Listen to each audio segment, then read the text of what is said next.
Hi, my name's Hannah and I'm another member of the team here at Care. So today we're going to be looking at a passage in John 4 in which Jesus has an encounter with a woman at a well.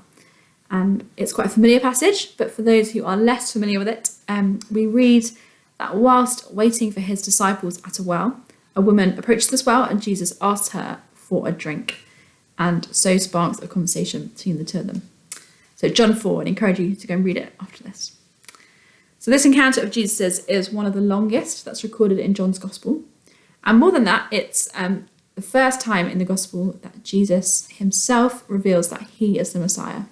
So John has declared it earlier in the Gospel, and the disciples talk about it too, but this is the first encounter of Jesus revealing himself in the Gospel.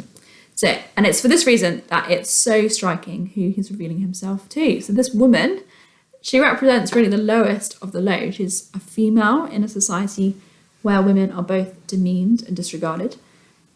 She's a Samaritan who are traditionally despised by Jews. She was living in shame. So Jesus reveals in that passage that she's had 5 husbands previously, and the man she lives with now is not her husband. And finally, drawing water from a well was often quite a social occasion. And it usually took place in the morning to avoid the heat. So the fact that it's midday, which we know from the passage, and that she's come alone, suggests that she's a social outcast, that she's trying to avoid people. And it's really striking, actually, that Jesus reveals himself to her, despite all that he knows about her. So even before she'd reached that well, he would have known who she was and what she'd done. And yet that didn't stop him. And as I was reading this, as I was preparing, it reminded me actually of my own testimony of becoming a Christian. God revealed himself to me by speaking into my life, proving that he knew me, but also reminding me that there is more to life than what I had built around me. And in the same way in this passage, Jesus tells this woman, as she's drawing water from the well, that there is a better water available, one that will never make her thirsty again. And in verse 10, Jesus says to her, "If you knew the gift of God and who it is that asks you for a drink, you would have asked him and he would have given you living water."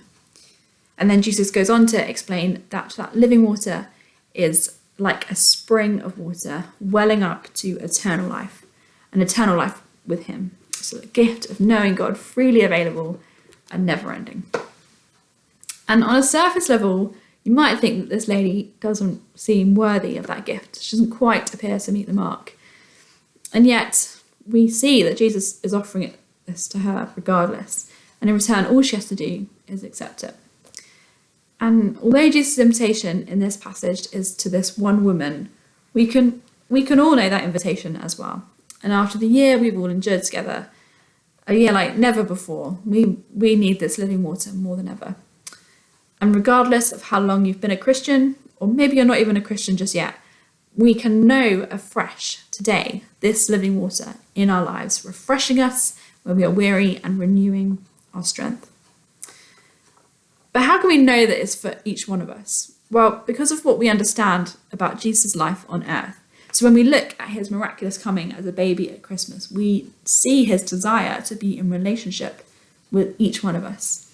And of the many encounters he has with people throughout the Bible, which we've heard about in other videos, and right through to his dying on the cross at Easter, which shows his love for us by bearing the weight of our sin and giving us freedom to know God. So as we look to Christmas and we remember Jesus coming to earth and of those encounters he has with people, remember that he came to also have an encounter with you. He came to offer you that opportunity to drink this living water and to know the refreshing taste of his grace and his peace. And that's my prayer for each one of us this Christmas.